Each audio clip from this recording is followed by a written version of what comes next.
எனக்கு கீழே நிறைய மாத்திரை காட்சி இது வா உனக்கு தரேன். Okay doctor.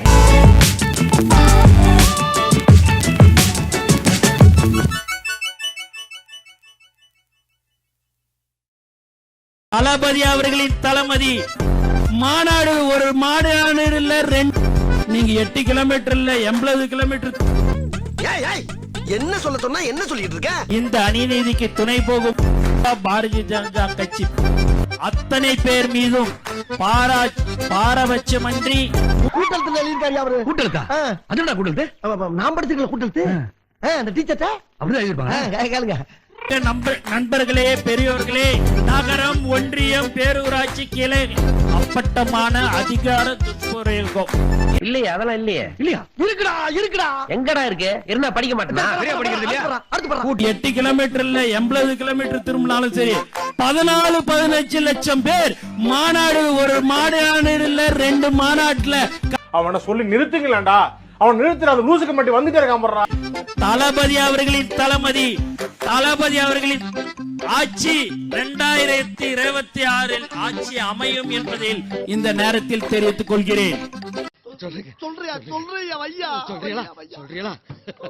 தேர்தல் ஆணையம் அனைத்து கட்சி ஆலோசனை கூட்டம் எஸ்ஐஆருக்காக எல்லா கட்சியும் கூப்பிடுறாங்க. இவனுங்கிற மனுஷனாவும் மதிக்கல, கூப்பிடவும் இல்ல. உடனே அண்ணன் என்ன பண்றாரு, எங்களை ஏன்டா கூப்பிடலன்னு கோச்சிக்கிட்டு ஒரு லெட்டர் எழுதுறாரு. அர்ச்சனா பட்நாயக் தலைமைச் செயலகத்துக்கு எழுதுறான்னு சொன்னா இவன் மாநில தேர்தல் ஆணையத்துக்கு எழுதிட்டு இருக்கான். ஆனா பூரா தப்பா எழுதிருக்கீங்க. தப்பாவா? என்னன்னு? மத்திய தேர்தல் ஆணையத்திற்கு எழுத வேண்டிய லெட்டர், ஆனா நீ மாநில தேர்தல் ஆணையத்துக்கு எழுதி வச்சிருக்கடா தற்கூரி. என்ன மேட்ச் என்ன டீம்னு கூட தெரியாம டேய் இவனுங்க உள்ளாட்சி தேர்தல் நடத்துறவனுங்களா, இவனுக்கு லெட்டர் எழுதி என்னடா பிரயோஜனம்? உனக்கு ஆடவும் தெரியல, சரி பேசாம உக்காடுறானா கேட்கவும் மாட்டேங்கிற. அப்புறம் விஜய் அங்கிள் கடைசி வரைக்கும் ரட்சிக்கப்படவே மாட்டீங்க அங்கிள். இப்படி இருந்தா வேலைக்கே ஆகாது. ஒண்ணும் தெரியாது மண்ணு. எஸ்ஐஆர் அப்படின்னா என்ன? எஸ்ஐஆருக்கு தான் ஆர்ப்பாட்டம் போட்டுருக்காங்க. அப்படின்னா என்ன எஸ்ஐஆர்னா என்னன்னு எனக்கு தெரியாது. அது தெரிஞ்ச நாயா இங்க வர்றேன், தெரியாம தான் இங்க வந்து குத்த வச்சேன். இல்ல அதனாலதான் அதுக்காக தான் ஆர்ப்பாட்டம் போடுறாங்க. என்னன்னு தெரியாம நாங்க விஜய் வந்திருக்காரு வாங்கன்னு கூப்பிட்டாங்க, நாங்க வந்திருக்கோம் எல்லாரும். ஓசியில சோறு போட்டா எங்க வேணாலும் கிளம்பிடுறதா? அப்ப சோத்துக்கு எங்க வேணாலும் போயிருவேன். விஜய் வராங்கன்னு சொல்லவும் சரி தலை வராருன்னு அவர் வந்ததப்ப நல்லா இருக்கும். கர்மம் அந்த பக்கம் போடா.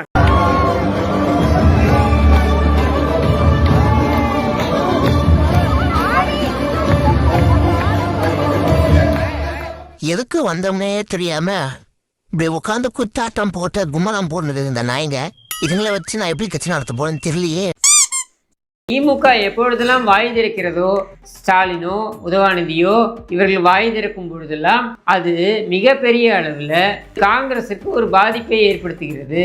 தம்பி இருக்கியா? ஆரி போயிடுச்சா? போவோமா?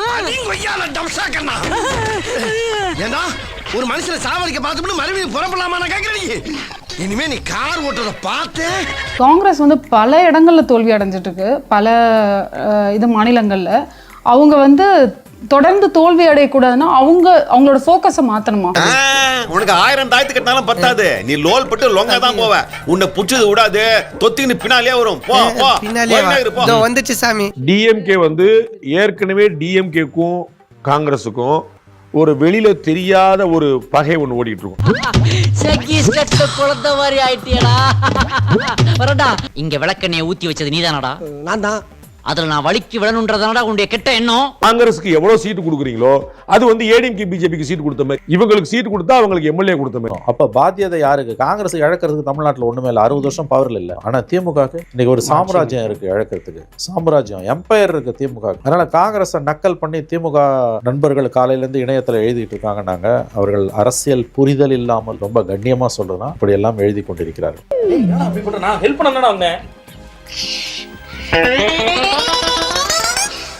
இப்ப காங்கிரஸ் இல்லைன்னா திமுகவோட நம்பகத்தன்மை அதுல பாதாளத்துக்கு போகும். அவங்க என்ன நினைப்பாங்கன்னா, நாளைக்கு பிஜேபியோட ஸ்டாலின் போக போறார், அதற்கான முதல் படியாகத்தான் காங்கிரஸை கழட்டி விட்டிருக்கிறார் நினைப்பாங்க. காங்கிரஸ் இல்லாமல் ஒருபோதும் திமுகவால் ஆட்சியை தக்க வைக்க முடியாது. சாம்பார் அப்ப எனக்கு இந்தியாவில நான் பலமுறை சொல்லிருக்கேன், இந்தியாவிலேயே காங்கிரஸ் தூக்கி பிடிக்கக்கூடிய ஒரே இயக்கம் திமுக. அவர்களுக்கு வந்து நல்ல வாய்ப்பா போச்சு. நல்ல வேலை இவங்க பயங்கரமா நெகோசியேட் பண்ணி எனக்கு 30 கொடுப்பியா 40 கொடுப்பியாங்க. போன முறை கொடுத்ததை கொடுத்தாலே பெருந்தன்மை தான் திமுக. பசங்களா உனக்கு ஏதாவது கொடுத்தானுங்களா? ஐயா காங்கிரஸ் கட்சி இவ்வளவு தொடர் தோல்விகளை சந்திக்கிறது. இந்த முறை பாத்தீங்கன்னா 4 சீட்டோ 3 சீட் 60 சீட்ல போட்டிட்டு 4 சீட்ல வெயிட் பண்ணா ஸ்ட்ரைக்கிங் ரேட் 10% கூட கிடையாது. ஹரியானால தோல்வி, மகாராஷ்டிரால தோல்வி, மத்திய பிரதேச தோல்வி, எல்லா இடத்துலயும் தோல்வினா அதுவும் தோல்வினா சாதாரண தோல்வி, அடினா பேரிடி. இல்லப்பா அடிமேல் அடி விழுந்துட்டே இருக்குப்பா. எத்தனை அடியை தான் சமாளிப்பேன்? பீகார் மக்களை செயல்படுத்த முடியாத வாக்குறுதிகளை அளித்த கட்சிகளை ஏற்கவில்லை. எனவே தமிழக மக்களும் அப்படிப்பட்ட வாக்குறுதிகளை அளித்தால் வரும் தேர்தலில் அதை பொருட்டாக எடுத்துக் கொள்ள மாட்டார்கள். खत्म, bye bye, tata, good bye, गया. அப்ப நீங்க தான் சொல்றீங்களா தற்குறி அப்படின்னு சொல்லிட்டு வந்து சொல்றீங்க. அந்த தற்குறிகள் தான் இன்னைக்கு இவ்வளவு பேர் இங்க வந்து நின்றுங்க. ஏண்டா தற்குறிக்கு பிறந்த தற்குறிகளா? இருக்கு என் குடும்பமே வேணாம், எனக்கு தளபதி தான் வேணும்.